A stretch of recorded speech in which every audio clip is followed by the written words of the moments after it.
Hey,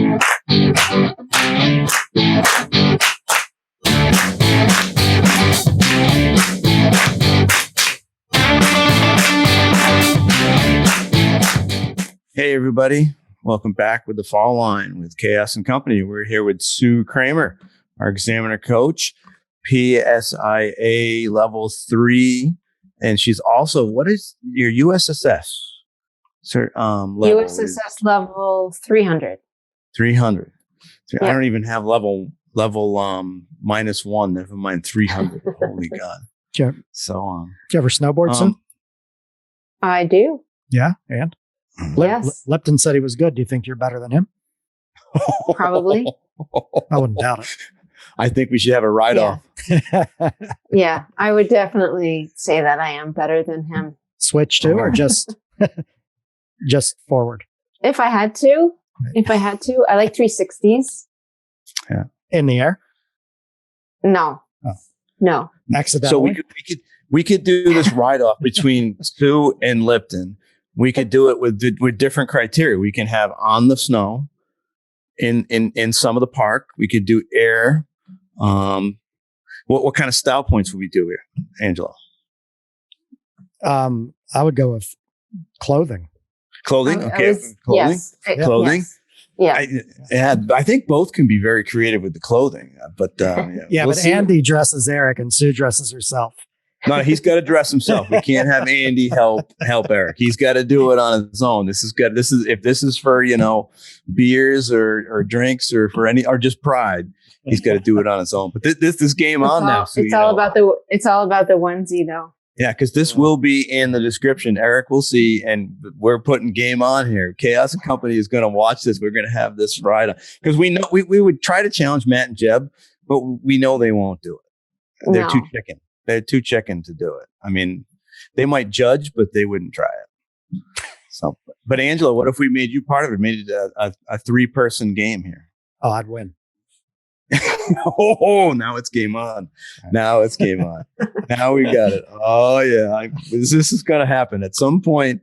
We're going to have, and we'll have to televise it. Maybe we'll do it next fall. You have the season to prepare. Oh, we'll do it this weekend. It's the Chaos and Company virtual snowboard jam. We'll just submit video via Dropbox. Oh, you got to do it by video? Oh, yeah. He's even Eric's gonna cheat, and he's gonna he's gonna cut and paste different things, and then he'll say it's him in costume, and Sue will be putting in just her stuff. I mean, right. He's legit. Isn't he gonna cheat, Sue? Well, he'll go to one of his terrain parks, TBL, where it's super easy to learn. Yep. And it'll look like it's, he's doing some trick. Yeah. And there you have it. Yeah, he'll get on a plane and fly back out here east to go to Big Snow down there in indoor arena, and he'll be doing it down there. I mean, controlled environment. I mean, yeah. And you can't go down there and put your fancy uniform on with him and try to, cheat there too, Angela. I want it from Seven Springs. He's going to have Hargrave put on an Eric Lipton mask and do an air. And that'll be it. All right. We got a podcast to do here. Yeah. Well, this kind of leads into it. As we, so you are that led into nothing. Yes, it did, because it leads right into where I am. Because Sue will tell you, man, when it comes to going to ACE training, which I was allowed to go to a few times, which is awesome. Yeah. That I'm that kid in that competition zone, man. She can lay anything down. Okay, you got to try to do this. Who can do this the best? I'm ready to go. So to me, it leads right into the kids. And I think Sue's going to be great as our ex-coach, because all it is about 85 old kids. Children. Yes, very much children in that room. Children or cats. Either one I'm good with. Yeah, we hear you. You have a lot of cats. How many cats you have? I only have 3. Only which 3. is, I know 3 more than what a lot of people would prefer. Yeah.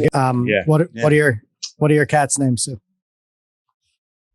The eldest is Pearl, and she's been clawing at the studio door since we started this recording. So we're going an hour and 15 minutes. She's just been clawing because she wants to be part of this.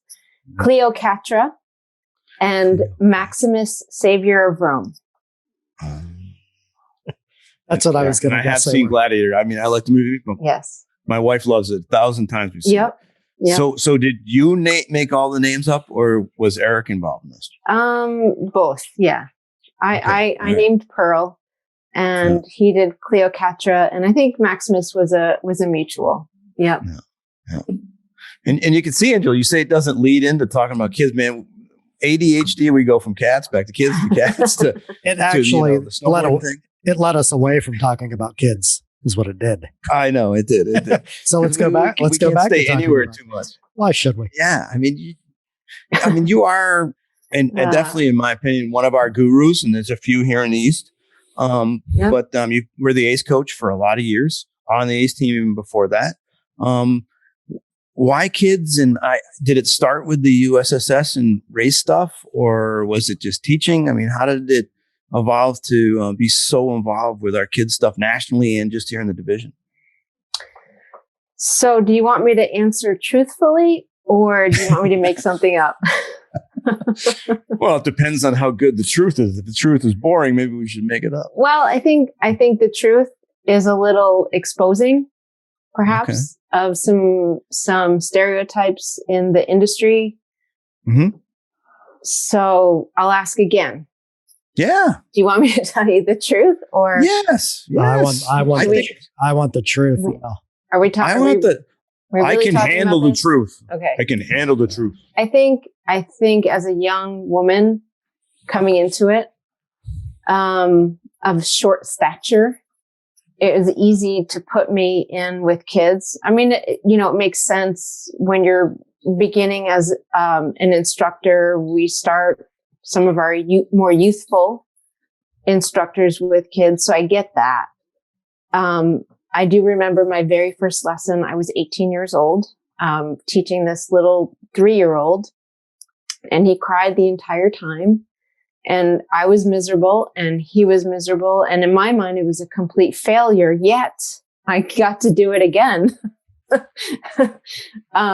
think I should have been fired, but anyway, I think in those days I was just the kids person. They're not working with kids. I think is not as intimidating to a young instructor as working with an adult. But at the same time, I would say that there weren't the training opportunities or the encouragement either to work with adults or to move out of a comfort zone in working with children. And so, after a while of asking, you kind of just, you shrug your shoulders and say, okay, this is what I'm doing. This is who I am. This is who other people think I am. So I'm going to try and do it the best that I can. And I would say that that's pretty much how it's happened. Yeah. And I'm not going to say that it hasn't been worthwhile, because it certainly has been. And this is where I am now, which is, gosh, you can learn a lot about movement in watching a young child move. And I think in some ways we cheat our staff who refuses to teach kids from learning about movement by not making them work with kids a lot. And what I say is, kids aren't going to always tell you what they're feeling. And I'm not talking about emotionally. I'm talking about with the tool on the snow. So you have to watch. And in that sense, I'm going to do this full circle. It is like having pets, because they don't speak your language. You have to guess. You have to watch them, right? You have to watch their behavior, listen to what they're saying, watch how they move. And I do think there's a similarity with kids. It's a lot of paying attention. And that's another area where I think we can do a lot better. And another circle thing here, Angelo, is going to be talking about introverts versus extroverts. And I may be going completely off track here. I might piss some people off in saying this, but I think that introverts have an advantage because of the tendency to watch and listen more.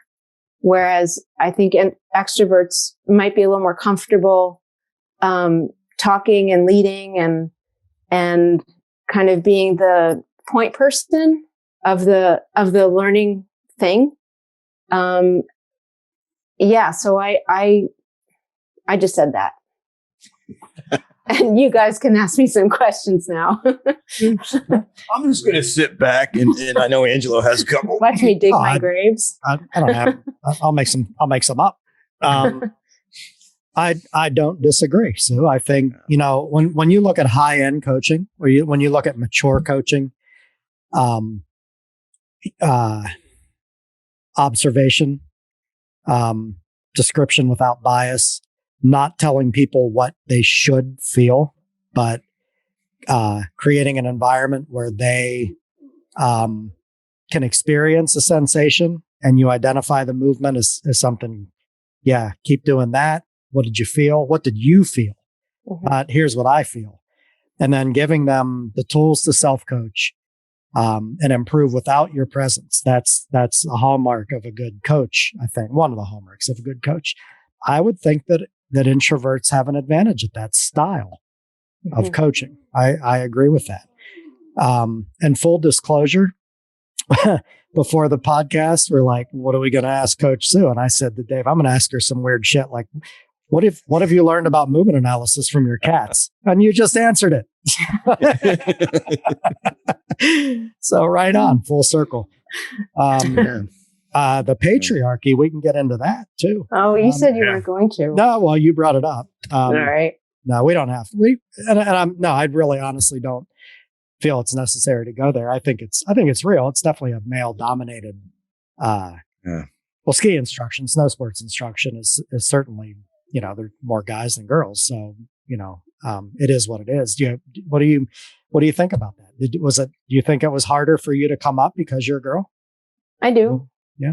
Yeah, I do. And yet I have seen others that it hasn't been harder. So I don't know. It's probably partly just me and my personality. Maybe a softer personality and not, although I feel like I am one of the guys, but maybe I'm not. I don't know. I feel very comfortable with you guys and everybody who I've worked with in the last, 20 years. I always say that you guys are like my brothers. That's how I feel. I truly feel that way. So I'm not really sure what the stumbling blocks are. And perhaps it's just a lack of communication or a fear to say, hey, I'd really like to get, I'm a level 1 instructor. I really want to be an examiner someday, and having the confidence to say that to somebody. I do think that these days the locker room environment is safer for people. And I'm not just talking about girls. I'm talking about guys too. Anybody who's coming into it. I think the locker room is a much more open environment now. But it's super intimidating for somebody who's young and, maybe it's their first job and they're looking at, you guys. And yeah, I mean, they do still think that you're perfect. I know that the truth. We are far from that. And it's the stuff of like going out and skiing together and goofing around. And then, so that takes down some of the barriers. And I think when I came into it, I just didn't see that happening as much. It just seemed like there were barriers. Do you, and you don't have to answer this one if you don't want. I'm going to ask it, but what are some of the things that the guy? I mean, because we do. I mean, I know the crew I hang with. Because we see them more often when I'm on the road. I mean, when you're with us, you are one of the. You're not a guy, but we consider you one of the guys, and you come. You can call me guy. I mean, that's for us. I mean, it is. It's brother and sister. I mean, that's. It's the same thing with Kathy when she comes along, or Lisa when she was here in the East. I mean, because we see each other a lot. I mean, are there things, and you don't have to pick out specific people, because I know, and she can probably pick out some shitty stuff I've done. But I mean, what are some of the environments that make it feel comfortable? I mean, why is it comfortable? I mean, because I don't know if us, the crew that hang with you a lot, I mean, maybe we do some things we don't know about that are good. Maybe some people should know. I mean, what makes you feel comfortable hanging out with us? Because I know you can pick on us more than we pick on you at times, just like being one of the guys. I think it helps that you always have candy. I do always. Yeah, I usually always have candy. So that works for me. How would you feel if, he also has a creepy van that he pulls up to the I definitely don't have a van. He's a creepy van and candy, and he has a clown. Wait, I thought Bob had the creepy van. Bob has had many vans. He's now to a pickup man. He's gone to the North Dakota pickup type guy. But I mean, I don't know. I've never myself. It's been kind of, I don't try to do things different either way. Right. And it's just, I don't know. I've always considered you and the crew we hang out with part of the team. I think you just get to a point where you're, I think about the people who I was on the Eastern team with, mm-hmm. and you're all in the same boat. You're all in stressful situations. You need to rely on each other. You need to say like, shit, I'm uncomfortable here, or you need to bolster somebody up because you recognize that they need bolstering. And, I think it's in those environments where where the bonds are solidified and the trust is really solidified. And so, yeah, I can't say that, and I wouldn't say that you do anything to make me feel like I'm not part of the group, because I don't feel that way. Yeah. And I think, it's interesting. We talk about people skills now, right? I think we all need to sign waivers, and I'm asking my athletes this when they work with me now, is I need you to be all in. I need you to participate. I need you to be present. And it's that type of, are you here? Yeah. Is everybody here in it? And I know we've done like these exercises where, you might scrunch up a snowball and say, this is your ego, and throw it into the middle. Like just throw it out. When you're in challenging environments, like you're all standing at the top of the cirque and it's like really shitty conditions and nobody really wants to go down, but we kind of do, we do. In a really weird way. Yeah, I've stood there with you on the cirque there at Snowboard and going, oh boy, who's watching? This one's watching. This is going to be scary. And somebody goes first, and I'd always hope that it was me, but it wasn't me. It was always Lipton. And, then he'd go down, he'd do his thing and his Lipton thing, and okay. And I think it's just being in those environments where people are, like I said, encouraging, and we don't want to see each other fail. No. That's, we need to hold each other up. And I think that's the kind of, attitude. I feel like that's the attitude that we all have as a staff. Yeah. You think some of it is that they showed they cared about what your performance was, that they wanted it to be positive and said, you know what, come on, Sue. You can do this. I mean, is it simple as that at times? And, I don't know. I mean, it could be. Yeah. We've all had those students who have said, I can't. Yeah. Right. And perhaps I know I've had those moments. I can't, I don't want to, I want to go home. Yeah. This is just too much stress. And knowing that we've all been there, that's a common, it connects us with each other. And so it doesn't matter, you're guy, I'm girl, whatever, who cares? No, because you usually kick my butt coming down the circuit anyway, so it didn't matter. I was like, yeah, I got my butt kicked again. I didn't fall on my face there. That was the goal, Angela, was to get to the bottom and have all the parts of the ski stuff hopefully my parts were there, but like the skis were still on. They didn't come off. My helmet, the goggles weren't flapping around the back with snow filled in them. So I achieved that goal when I was out there. That's a noble goal. Any run you take. Oh yeah. It was like, can I get to the bottom and stay upright, man? That was the first goal. And the second was, okay, get there and try not to embarrass myself and every single person I've done. Cause Skelly would say something, and I won't say the words tonight. He said, Hey, I want to say one thing. Yeah. And I only came to this, over the last, 15 years. I think when you're coming up through, like level 2, level 3, and it's a pretty tense environment when you're out there going for certification. And as a woman, you might think, well, I'm the best woman in the group, but the standard isn't for gender. It's a gender neutral standard. And that in some ways is a beautiful thing, so we're all in this sport and it's neutral. And I like that about it. Maybe some other females don't. I don't know. I appreciate that. Yeah. So was it hard in the beginning? Maybe, Yeah. But for me, I think I'm a much stronger educator, skier, human being Yeah. for it. And I mean, when we go to training, if you look at the leadership in the Eastern Division in the Alpine Ed staff, you, Bonnie, and Kathy are all teams coaches. We have one male team coach, right? And then you throw Murmur in that mix because she's a leader in that room every time we have training.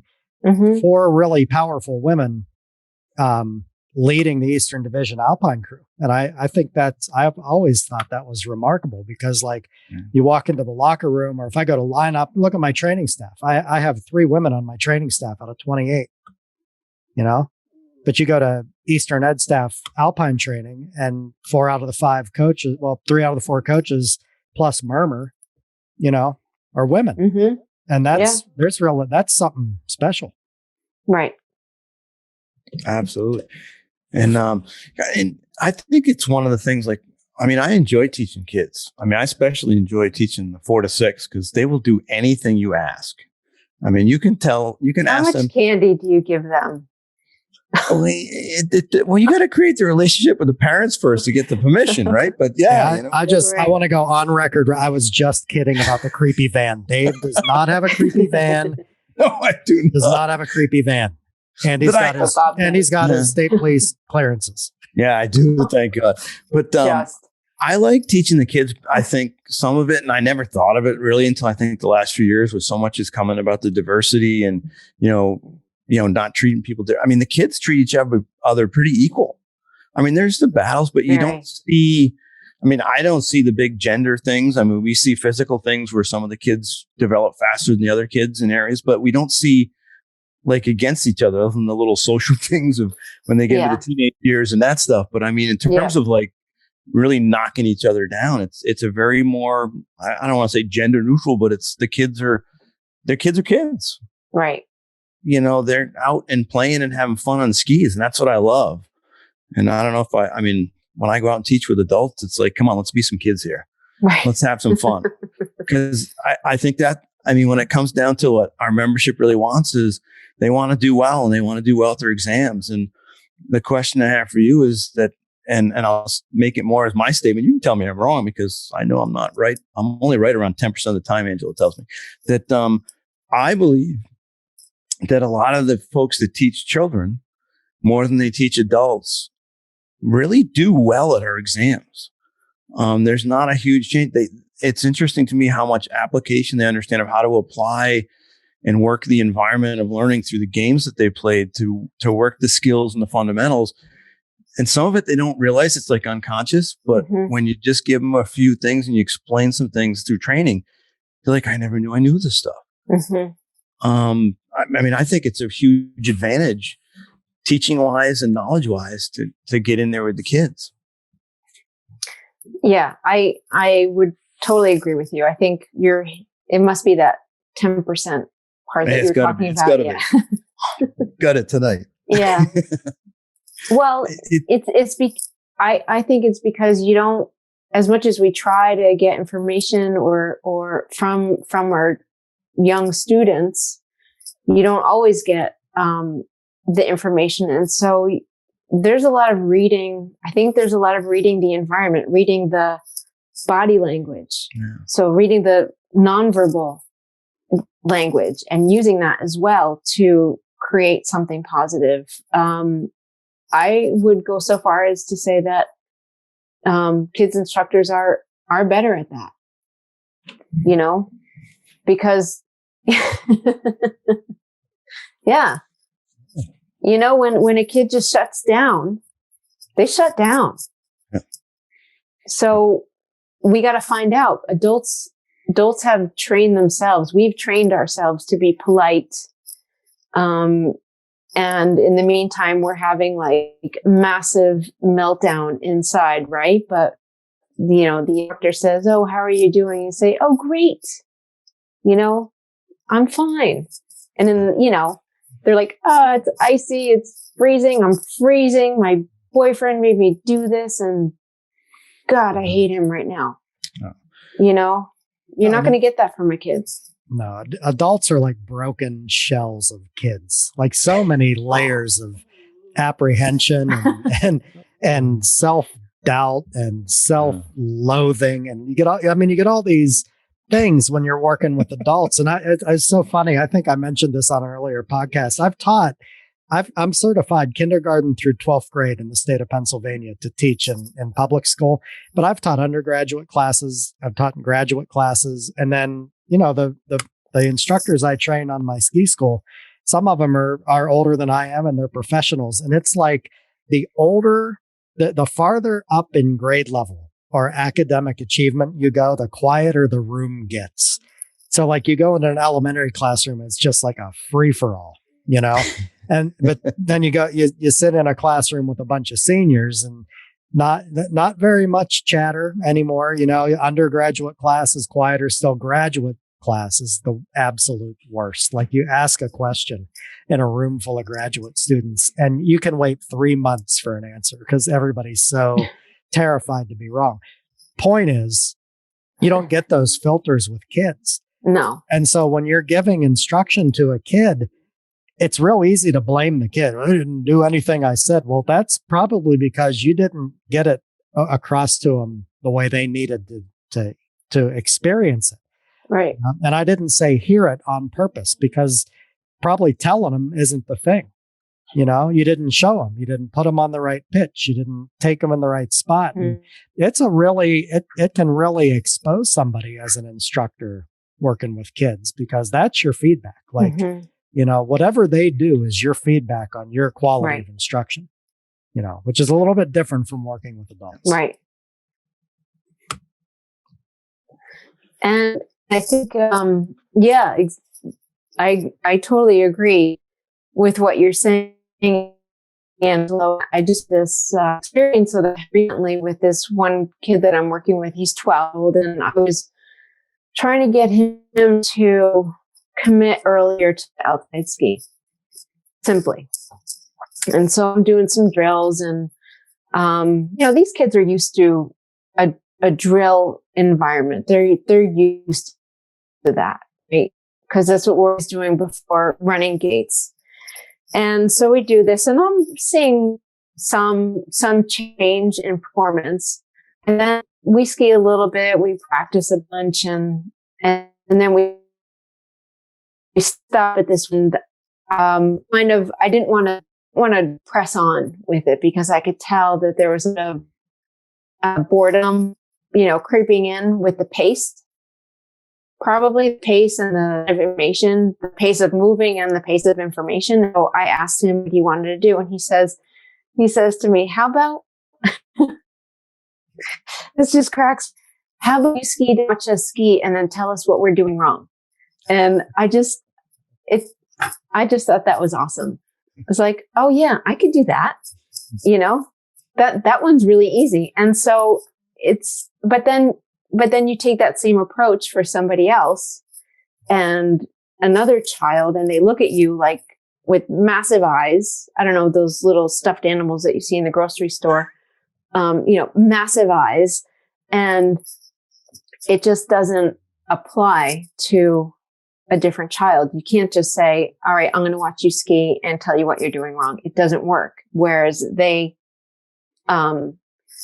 respond better to a drill situation or more of a game situation. Same age, same level, different kid. And back to your point, Dave, is that I think that that's why kids instructors are good, is because we have to change. We have to change what we do. It's not fun to have 10 crying kids. Do something or they're crying. Yeah. You've got to adapt. Yeah. Because they're not going to put on game face. No. Especially, man, I know that 8, 9, 10-year-old range. I could throw something out and they're coming right back. If they don't like it, I'm going to know right away. Right. Right. Why are we doing this, coach? Right. Or they will just say, like, go ahead. No, you finish first, because I might take this a little bit different direction. Well, I would just say is that they may not tell you to your face, but they will tell their parent or a different coach. I don't like skiing with that coach. Coach Sue's a rat bastard. They have not said that yet to my face. I haven't heard that. Right. I've never said that either. Okay, good. Okay. Other things. No. So after ETS tryout, and we're all like celebratory, right? But it's weird. You want to get out of the room because there's so much emotion. And I'm kind of like, I want to say thanks to all the coaches and whatnot. I walk up to Sue. She said, congratulations. Give me a hug. And she looks me in the eye and she said, I could see daylight under your tips. Thanks. So let me ask you a question, Sue. Along this line of teaching kids, part of what we do, and this is for the membership, I think they want to hear this from you as longtime former ACE coach. The 800-pound elephant in the room when we're talking about being good coaches or good teachers, good instructors, is the fact that we do certify people and give credentials in like CS 1 and 2, right? So a lot of people see a difference between the job part of that, like here's me working with these kids and here's me at my children's specialist event. Okay.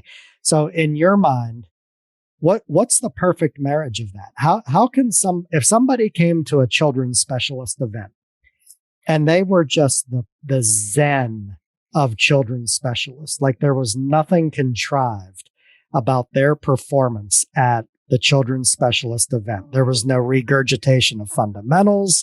There was no canned progression, like nothing awkward.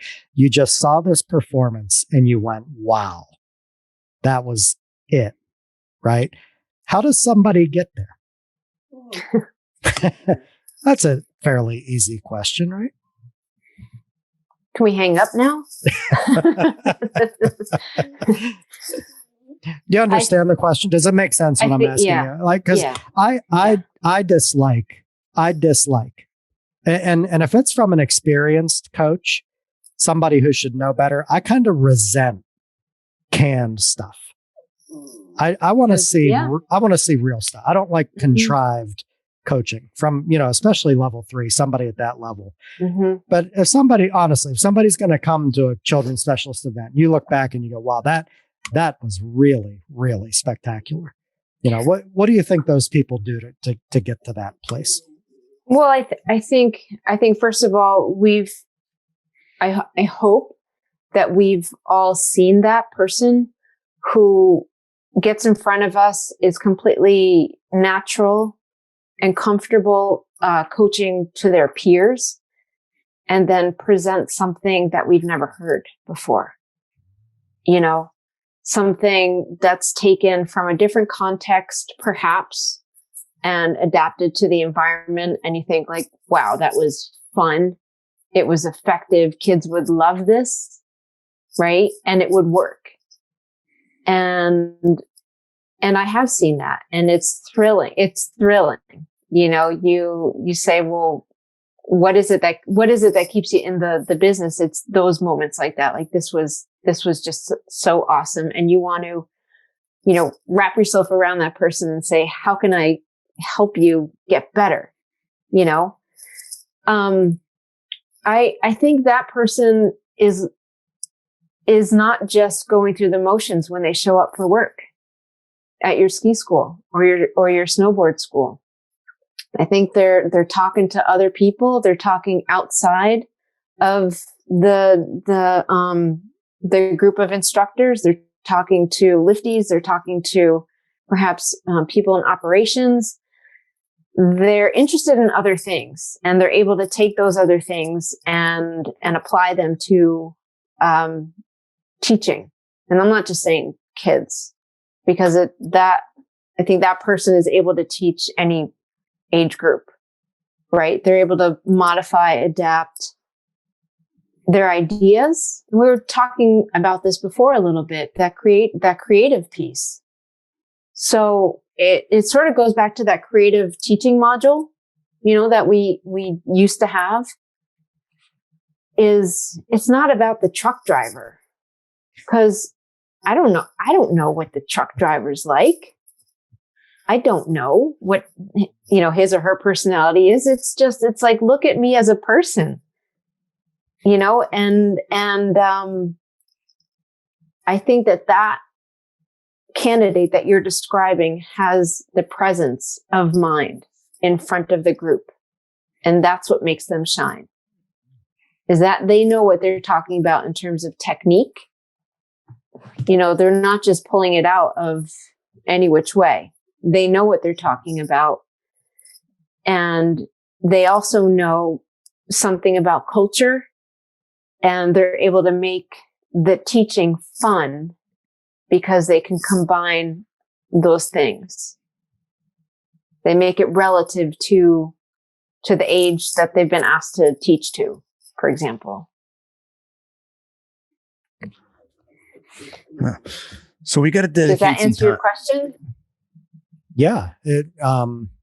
Yeah. And I imagine they have to pack their ego up into a snowball and throw it in the middle there and get rid of that too.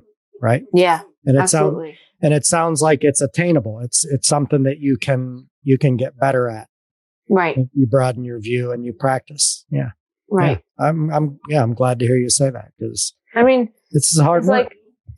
It is hard work. And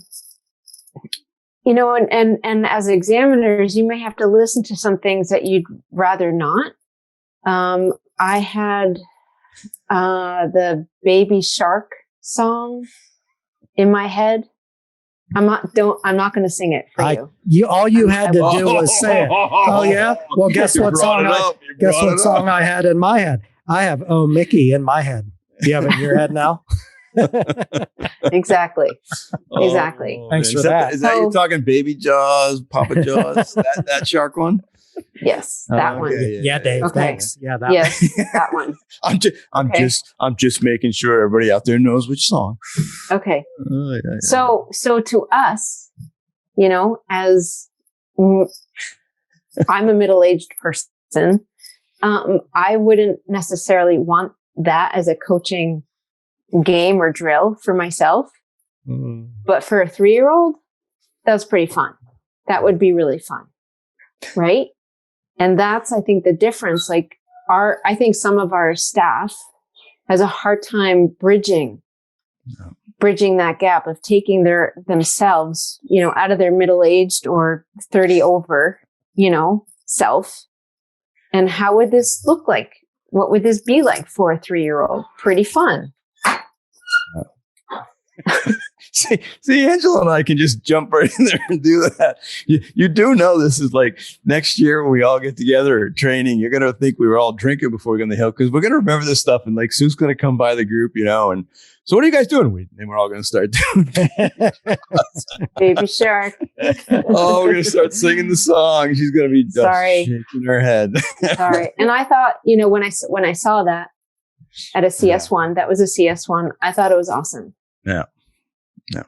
Because it was relevant for the age group that this person had to teach too.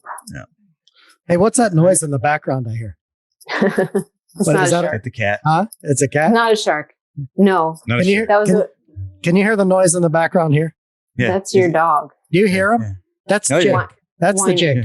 He, Yeah. That's- Yeah, I gotta take my ear things off for a minute and put them on the floor because he sounds like whale song. I hear like orca, and I'll be back. So while Angelo rearranges, we've had Jake on the podcast. That Jake is part of our chaos. He will choke up chicken bones and knock over silverware. I think the cat did it. Was it Jake or was it the cat that knocked over the silverware when we were recording? Oh, that was a cat. That was the cat. But Jake was doing the chicken bone. He was choking up the chicken bone. Jake has health issues. He wasn't really choking on chicken bone. He's got. Yeah, I know. We say that. He was. You. What did you say? He really does. He licks the bed and gets all the fur ball, and like it gets like a cat hairball. He licks nonstop. He's like, it's like a neurosis with him. He just licks and licks, and then he gets things in his throat. I'm like, it's karma, Yeah. dude. Like you're hacking. Yeah. So in my CS2, Tina Buckley did my CS2. I'm skiing. I was ripping. You should have seen me skiing right then when she came up beside me and she said, "What color are your skis?" And I knew exactly what color they are because it was my favorite color, blue black. I was like, "They're blue black." And she said, "Good. You can quit looking at them now when you're skiing." Good German lady. That's some straightforward Awesome. feedback. You gotta love Awesome. straightforward feedback. That was so good. So speaking of straightforward feedback, so we can't finish a podcast without talking about be fit to ski. And I think if people read this, and I joked about it earlier, and we talked a little bit about getting fitter to ski, both staff and membership. We've been talking about it a little bit all summer, fall on different stuff. We did, you were part of, you and Angelo. I know you were huge in putting that fitness webinar together. But you've wrote an awesome book that I have a signed copy. I hope people go out and get. When people look at it, I mean, I know a lot of our membership will look at it and go, it's pretty high level, which you can look at this and there's a lot of high level and the periodization and looking at your whole year training. Is that who you wrote the book for, that high-end athlete, or are there pieces in there and parts that people can steal and take out of the book that even if they're that weekend warrior to do a little more than they're doing now to get fit? I did it. I was really interested in some of the research that I was doing as part of my master's, and my goal was always to put something together that would be a little more user friendly. And I say that with a smile because I know it's still pretty techno geeky. And in my introduction, I do say that if you have insomnia, this will help. But I still believe that to be true. I mean, it's a heavy read, and I get that. But I did want to at least provide some guidance. And the last chapter, the problem is that it's all in the last chapter, so you have to get through all the heavy stuff to begin with.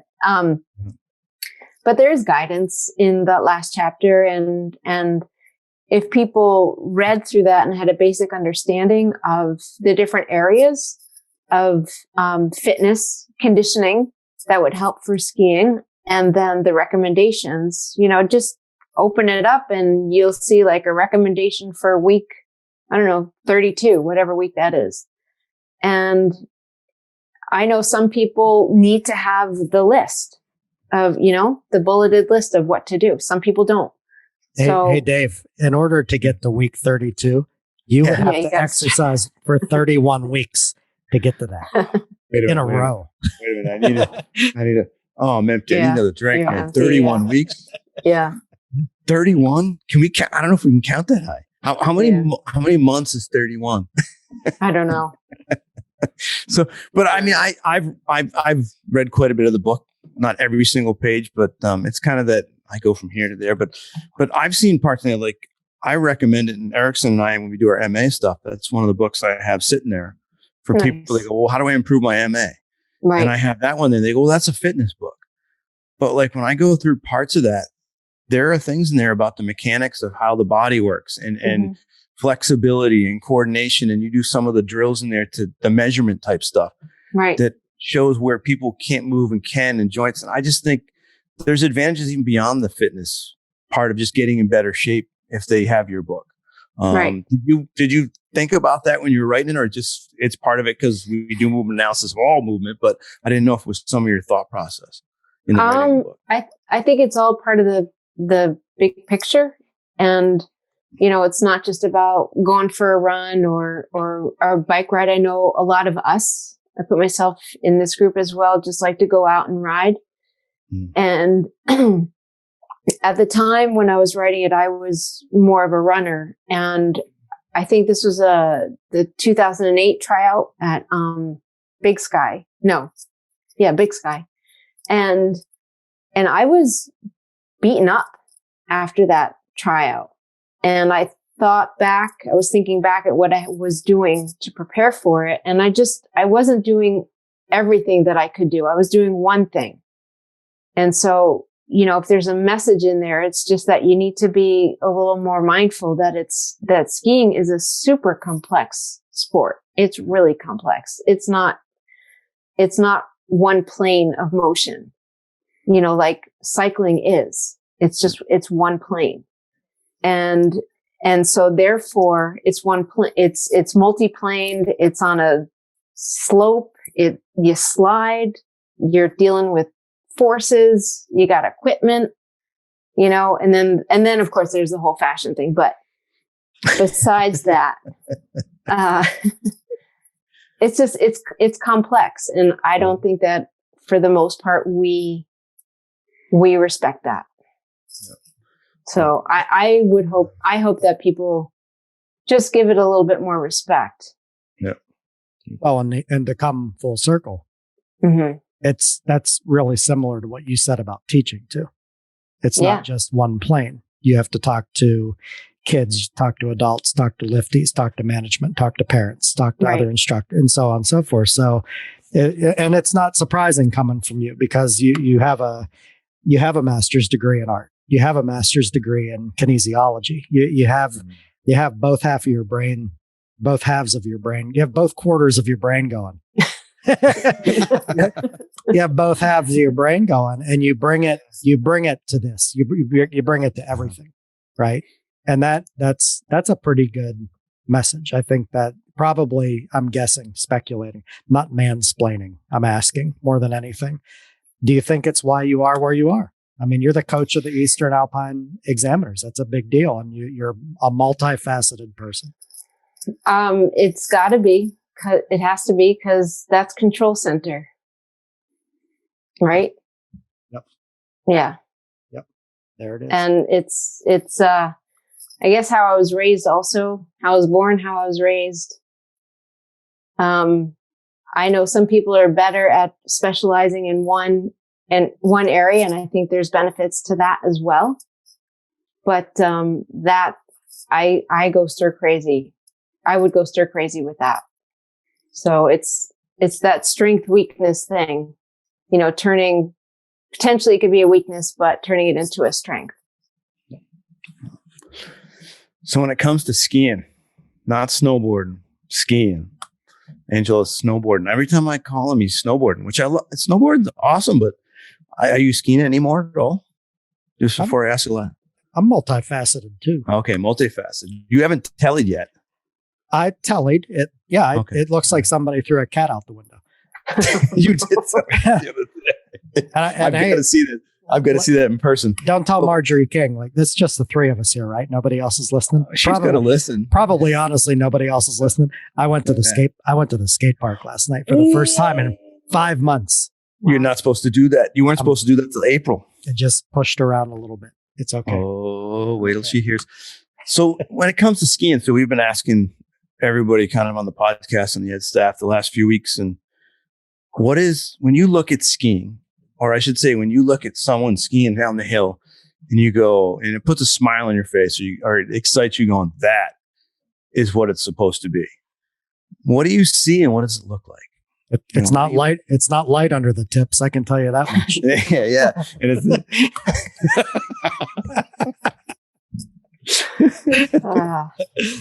Oh no, it's not that.